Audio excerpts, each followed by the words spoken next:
dari Palestina. Sekarang kita lagi bersama Pak Ustadz dari Palestina dan juga bersama anaknya.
Baik, yang masyarakat yang Allah Subhanahu wa Ta'ala tadi beliau mengawali dengan mengajak kita semuanya untuk bersyukuri segala nikmat Allah berikan kepada kita.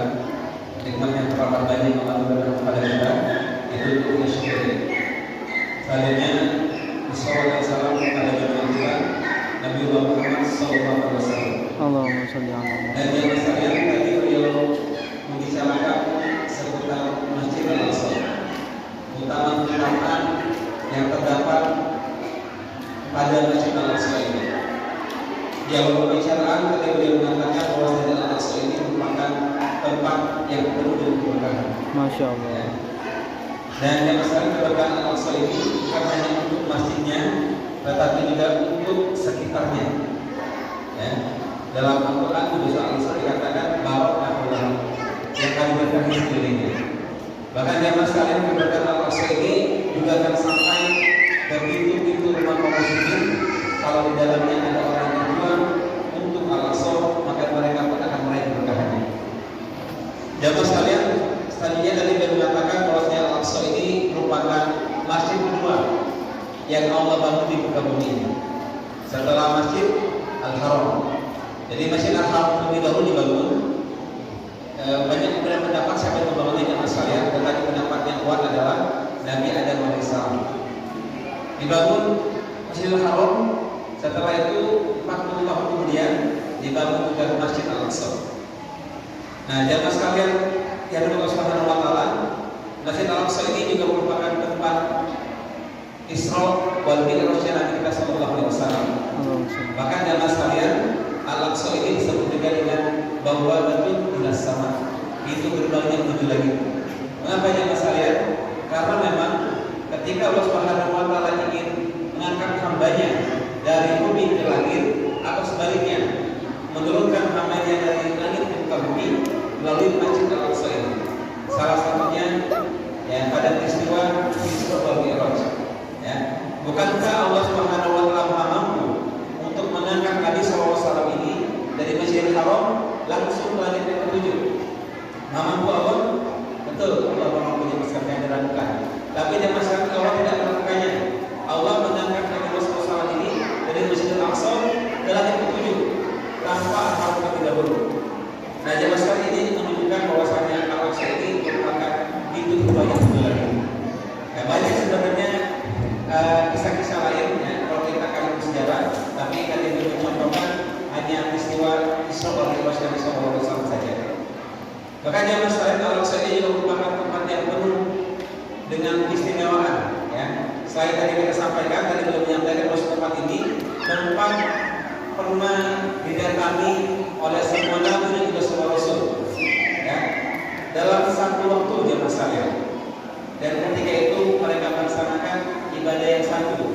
ibadah sholat. Ya, sebanyak 124 ribu nabi, 312 rasul, semuanya sholat di tempat ini. Dan pada saat itu diimami oleh Nabi kita Sallallahu Alaihi Wasallam. Makanya jamaah sekalian, pada peristiwa itu yang disebutkan adalah peristiwa terbaik sepanjang sejarah kemanusiaan. Karena pada malam hari itu berkumpul ya orang-orang terbaik di dunia, para anbiya wal mursalin. Dan pada malam hari itu juga mereka melaksanakan ibadah terbaik, yaitu ibadah sholat. Dan diimami oleh orang terbaik juga di dunia, Nabi kita Muhammad Sallallahu Alaihi Wasallam. Bahkan di masa pada malam hari itu Nabi kita ini dinobatkan sebagai Imamul Anbiya wal Mursalin, yang pemimpinnya para nabi dan juga para rasul, yang ditandai dengan duduknya beliau sebagai imam sholat pada malam hari itu.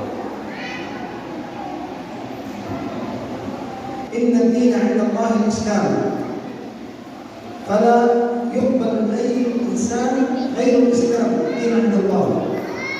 ومن يبتغي غير الاسلام دينا فلن يقبل منه وهو في الاخره من الخاسرين. ولذلك هذا الامر اعطاه الله عز وجل للانبياء، فعندما عصى قوم موسى نبيهم حرم الله عليهم هذا الامر حتى مات الجيل بكامل، الى ان جاء جيل جديد وظهر سيدنا داود عليه السلام في زمرة هذا الجيش المبارك وفتحوا بيت المقدس. نبي خلف نبي، فلا يظن أحد أن هذا بني إسرائيل اليهود، ولكنها للنبي داود عليه السلام الذي دينه الإسلام. إنا أنزلنا التوراة فيها هدى ونور يحكم بها النبيون الذين أسلموا، يحكم بها النبيون الذين أسلموا والربانيون والربانيون والأحبار والصوفيون من كتاب الله. فالأنبياء كلهم مسلمون،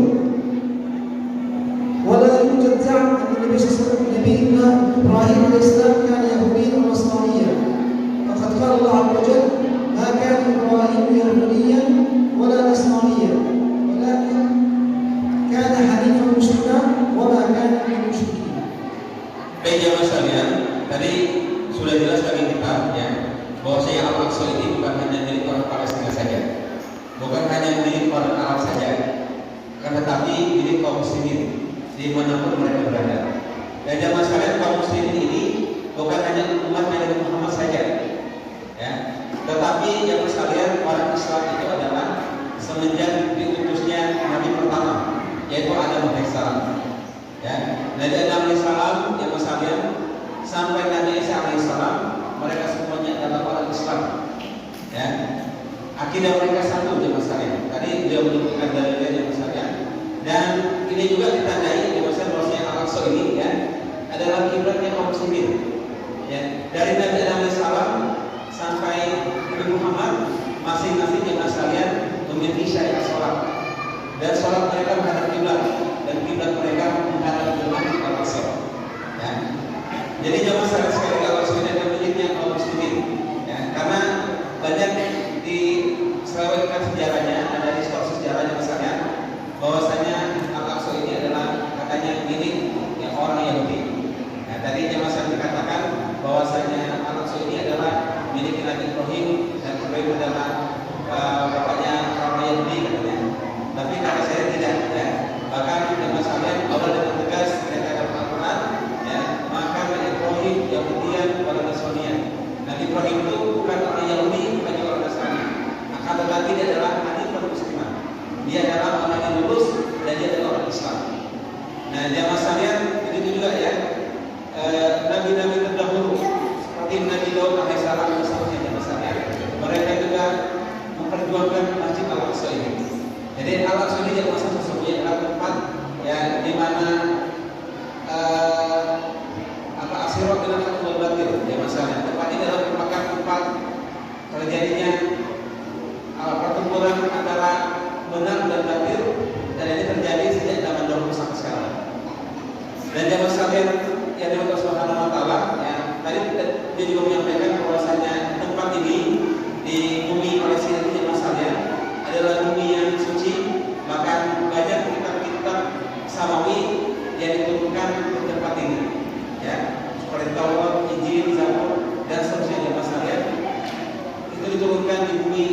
Palestina ini.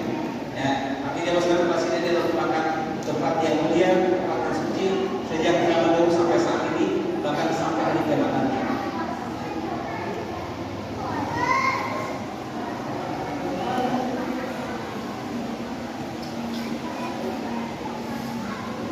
الديانات هي في جميع الكتب السماوية صحيح، ولكن جميع الكتب السماوية مع القرآن حرفت، وأن يؤمن بالرسول صلى الله عليه وسلم بعد بعثته. فهي كانت الأمم السابقة المسلمة، ولكن عندما حادت عن طريق مستقيم لعنهم الله، فقال الله عز وجل: لعن الذين كفروا من بني إسرائيل على لسان داوود وعيسى بن مريم ذلك بما عصوا كانوا لا يتناهون عن منكر فعلوه لبئس ما كانوا يفعلون. فبني إسرائيل بعدما عصوا وكفروا برسالة أنبيائهم وقتلوا الأنبياء بغير حق لعنهم الله وحرم عليهم تلك الأرض المباركة، لأنها أرض مباركة لا تجوز إلا أن تكون للمسلمين، فالمسلمون هم ورثة الأنبياء. إن أولى الناس بإبراهيم الذين آمنوا وهذا النبي، ما كان إبراهيم يهوديا ولا نصرانيا ولكن كان حنيفا مسلما وما كان من المشركين. ثم قال: إن أولى الناس بإبراهيم لهذا النبي والذين آمنوا والله ولي المؤمنين. فنحن ورثة إبراهيم عليه السلام لا اليهود ولا النصارى، نحن لم نحرف ولم نبدل في عقيدة التوحيد كما فعلوه.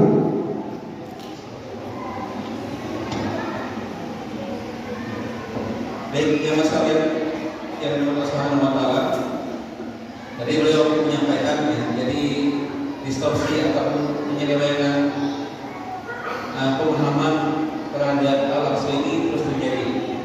Ya, bahkan yang masalah banyak ada yang mengatakan bahwasanya Al-Aqsa ini adalah merupakan milik semua agama, karena di tempat ini turun semua kitab agama-agama Samawi. Ya, seperti tadi yang disebutkan Injil, Zabur, Taurat dan seterusnya misalnya. Tapi yang masalah sekali itu adalah hal yang sesat. Ya. Karena sesungguhnya masalah itu tempat ini adalah merupakan tempat diturunkannya kitab-kitab Samawi. Namun yang masalah kitab-kitab Samawi yang ada saat ini berbeda jauh dengan kitab-kitab Samawi yang ada pada zaman dahulu. Ya. Karena kitab-kitab Samawi seperti Zabur, Injil, Taurat dan seterusnya misalnya adalah kitab-kitab yang telah diselewengkan, yang telah dirubah-rubah, ya tidak asli lagi. Oleh karena itu jemaah sekalian, banyak sekali pemahaman yang salah yang terdapat pada kitab-kitab Samawi yang ada pada saat ini. Nah, jemaah sekalian, yang Allah Subhanahu wa Ta'ala tadi saya menegaskan bahwasanya Al-Aqsa ini ya adalah tentu milik orang Islam, ya, dan selamanya yang masyarakat akan diperjuangkan oleh orang-orang Islam dari dulu, ya, dari Nabi Adam Salam adalah orang yang membangunnya, diteruskan kemakmurannya dimasalahkan oleh nabi-nabi setelahnya. Ya, bahkan tadi beliau sampaikan bagaimana Nabi Ibrahim, Nabi Daud dan seluruh masalah memperjuangkan Masjid Al-Aqsa ini.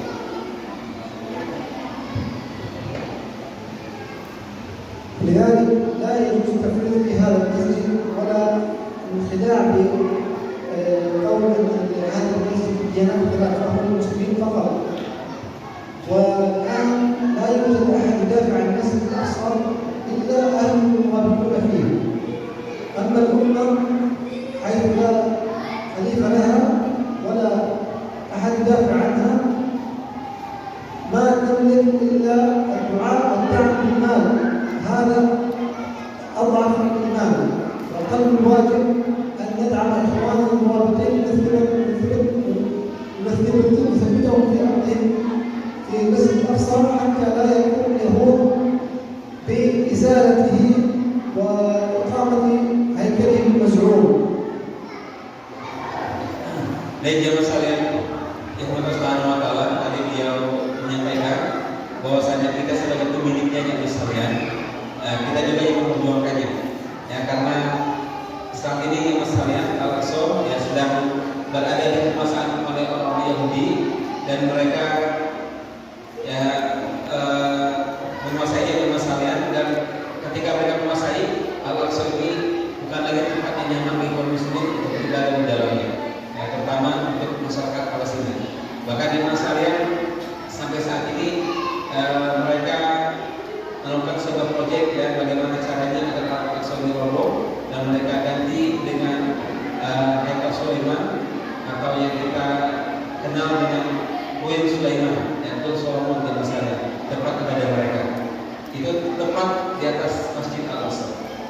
Dan masyarakat tentu kita tidak ingin ini terjadi. Oleh karena itu kita sebagai orang muslimin ingin berjuang sebagaimana orang-orang Palestina telah melakukannya. Ya, mereka telah merelakan raga mereka yang misalnya telah merelakan tubuh mereka untuk memperjuangkan. Lalu apa yang bisa kita lakukan? Tadi beliau menyampaikan paling tidak di masalahnya kita bisa mengirimkan doa-doa terbaik kita. Ya, kita bisa mengirimkan rupiah-rupiah terbaik kita. Dan ini mungkin ya, kalau standarnya itu tadi beliau menyampaikan standar keimanan yang lemah. Tapi tidak apa-apa yang masalahnya paling tidak kita ikut berkontribusi ya untuk memperjuangkannya. Baik, masalah selanjutnya kita akan dengarkan sedikit ya tausiah dari Syekh kita yaitu anaknya yaitu Syekh Ibrahim. Ya, kita silakan beliau. Masya Allah, Masya Allah.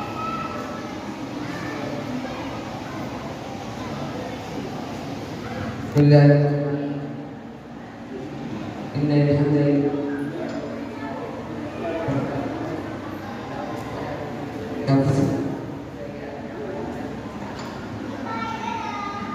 يهده الله فلا مضل له ومن يضلل فلا هادي له ونصلي ونسلم على رسولنا محمد وعلى اله واصحابه الاخيار اما بعد.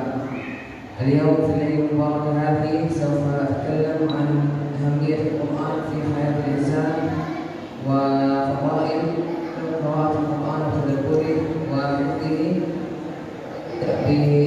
بآدابنا الى القران تجاه القران.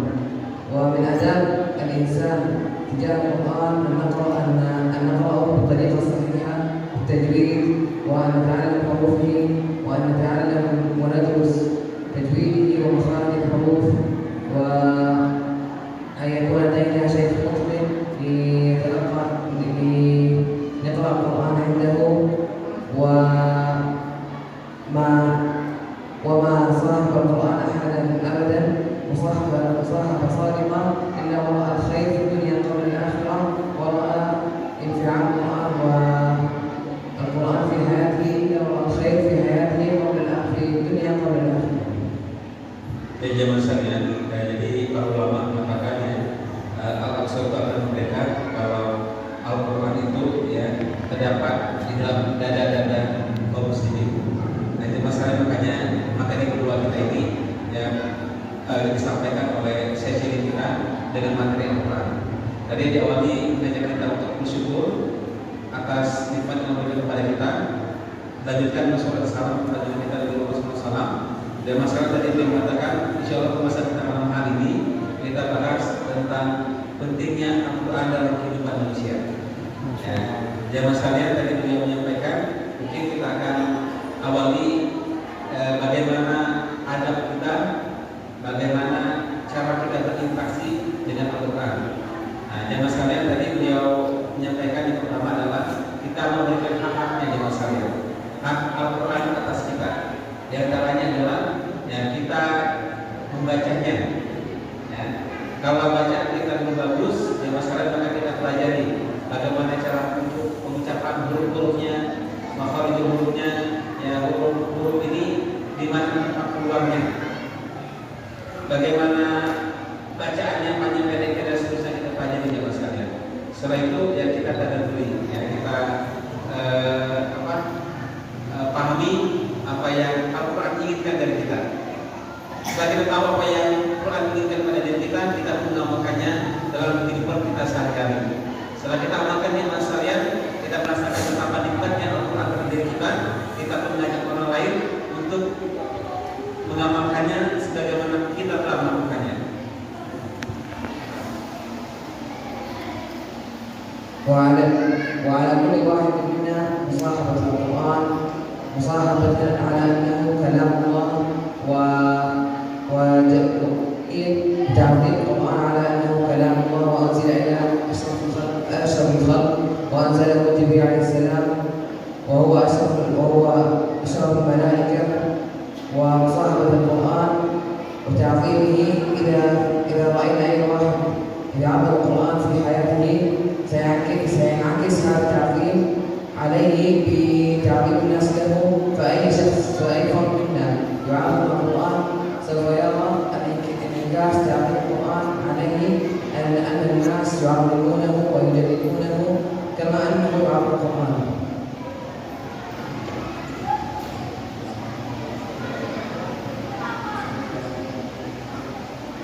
Baik, jamaah sekalian yang Allah Subhanahu wa taala, tadi beliau menyampaikan ya kita harus bersahabat dengan Al-Qur'an.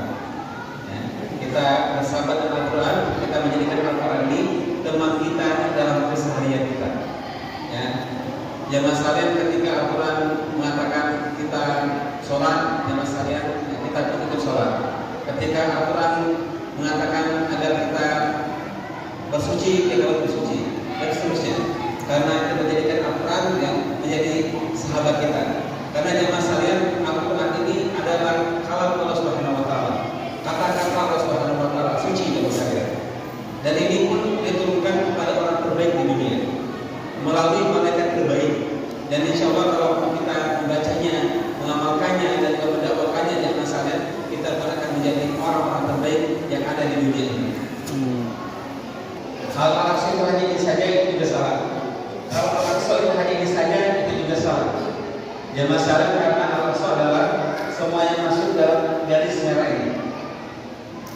Ya, jamaah sekalian, Al-Aqsa bukan hanya ini, bukan hanya ini atau hanya ini jamaah sekalian. Tapi Al-Aqsa adalah semua yang masuk dalam garis merah ini. Itulah adalah Masjid Al-Aqsa. Karena jamaah sekalian, Al-Aqsa bukan tentang bangunan, tapi tentang tempat.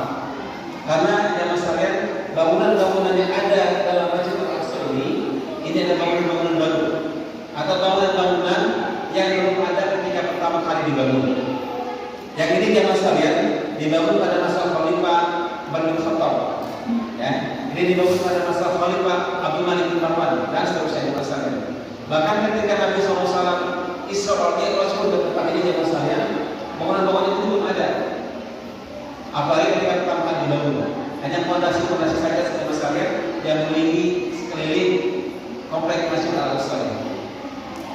Nah jemaah sekalian, bangunan-bangunan ini boleh jadi nanti akan dibangun atau direnovasi dengan bangunan yang lebih megah lagi, dengan bangunan yang lebih luas lagi jemaah sekalian.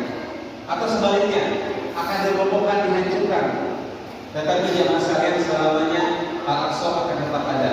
Karena Al-Aqsa bukan tentang bangunan, tapi tentang tempat yang luasnya lebih kurang 14,4 hektar ini. Paham ya?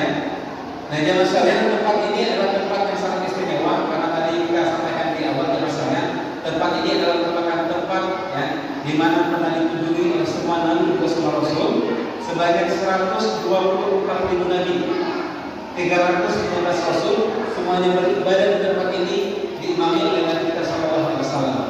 Jadi kalau ada mengatakan Al-Aqsa ini saja, kita akan tahu sebanyak itu, ya kan? Jadi jemaah sekalian, semua nabi semua rasul tadi semuanya pernah berdiri di tempat ini atau pernah meletakkan keningnya bersujud di atasnya jemaah sekalian. Sangat istimewa. Dan bahkan jemaah sekalian, tempat ini juga nantinya akan menjadi tempat berkumpulnya semua umat manusia. Dari Nabi Adam pertama sampai yang terakhir nanti jemaah sekalian. Karena tempat ini yang kita kenal dengan padang mahsyar. Ya, sebagaimana sabda Nabi SAW ketika beliau ditanya oleh Maimunah radhiyallahu anha, ya Rasulullah, aftina fi Baitul Maqdis, wahai Rasulullah, berikan fatwa kepada kami tentang Baitul Maqdis. Lalu Rasulullah mengatakan, Abdul Mahsyar wal Mahsyar. Baitul Maqdis itu merupakan padang mahsyar. Nah jemaah sekalian, boleh jadi nanti kita akan ditentukan di sini, ya, di mana matahari jaraknya sejengkal saja dari atas kepala kita, dan nanti manusia berbeda-beda, ya. Ada yang ditutupi oleh keringatnya jemaah sekalian sampai tenggelam, ada yang merasakan kesujudan. Dan ketika itu boleh jadi kita akan ditanya oleh Allah Subhanahu wa taala, wahai Tuhan, wahai hambaku, apa yang telah engkau perbuat, apa yang telah engkau persembahkan untuk tanah yang saat ini kau berdiri di atasnya. Maka kita sudah mempersiapkan jawabannya jemaah sekalian. Nah, baik jemaah sekalian, tempat ini ya, tempat yang sangat mulia, tetapi saat ini jemaah sekalian, tempat ini ya, ini jemaah sekalian, tempat ini ya sedang dijajah, bukan hanya dijajah jemaah sekalian, tapi dikuasai dan dikendalikan oleh orang Israel. Mungkin kita akan saksikan videonya ya. mungkin untuk melintas waktu karena sudah jam 10-an, jam 10 kurang. Kita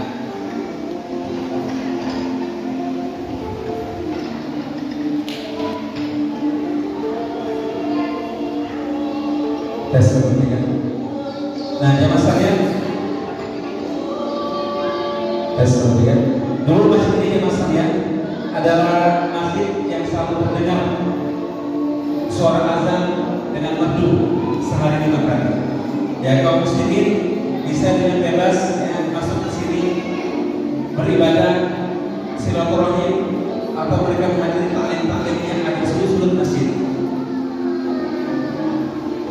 Baik anak kecil, orang dewasa, pemudanya misalnya, mereka bisa masuk ke sini dengan penuh kebebasan.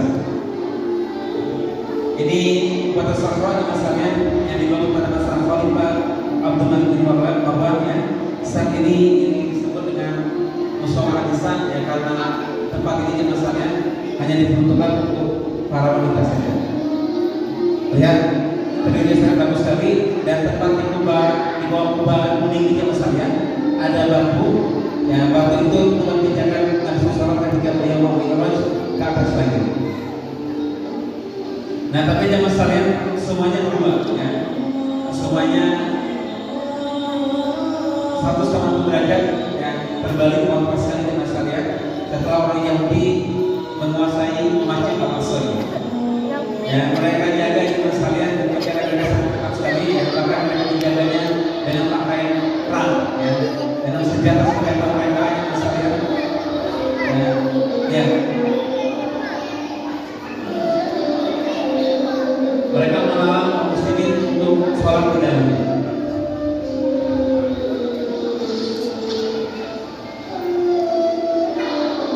Jadi wartawan yang meliput yang memang pejabat mereka misalnya, tapi dilarang karena orang Yahudi tidak mau kekejaman mereka, kezaliman mereka ditonton oleh dunia. Jadi mereka yang masalah memasuki Masjid Al-Aqsa, mereka ingin merobohkannya, mereka ingin menghancurkannya misalnya. Mereka menjadi muslim-muslim yang beribadah di dalamnya. Bahkan mereka masuk dengan kaki najis mereka. Ini di seputaran Masjid Al-Aqsa yang mereka ingin sholat beribadah di dalamnya, tapi dilarang oleh Islam.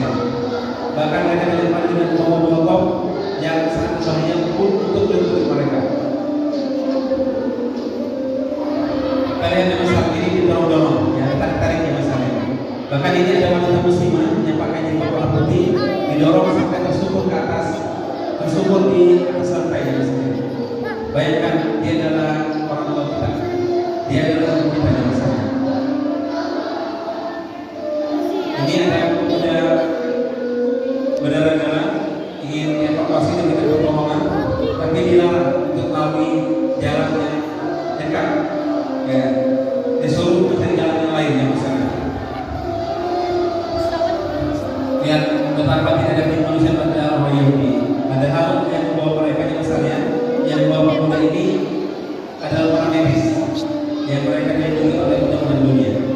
Dan wanita muslim kita kali ini bisa terjatuh, didorong-dorong jatuh lalu dijak-jak misalnya. Lalu kita lihat mereka tidak pernah takut ya misalnya, mereka terus berjuang, bahkan mereka menyaksikan diam mereka. Lantar kamu kau ibu Muhammad tidak akan pernah duduk suatu umat yang memimpin mereka dalam umat tersebut. Baik jamaah sekalian, karena mereka ingin ya, Al-Aqsa kembali menampakkan umat Islam sehingga kaum muslimin yang ada di seluruh dunia ya, bisa kembali dalamnya dengan penuh izan, dengan penuh martabat. Baik, seperti ini jamaah sekalian. Dan jamaah sekalian yang Allah Subhanahu wa Ta'ala, tadi kita telah mengungkapkan sebuah hadis SAW. Kita lanjut lagi hadisnya ya.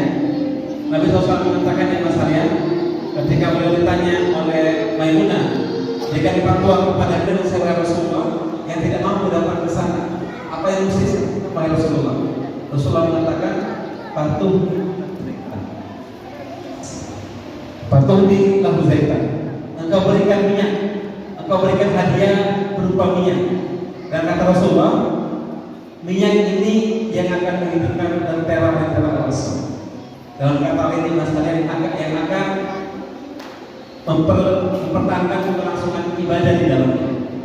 Lalu kata Nabi SAW, barang siapa yang memberikan Zaid wa Aqsa, kaman atahu, seakan-akan dia sudah datang ke Masjid Al-Aqsa. Dalam riwayatnya dikatakan kaman salat ini, bagaikan sudah sholat di dalamnya. Dan yang masyarakat para ulama mengatakan yang dimaksud dari Zaid pada hadis ini yang masalahnya adalah rupiah-rupiah terbaik kita, usaha-usaha terbaik kita yang masalahnya, ya, sedekah-sedekah terbaik kita.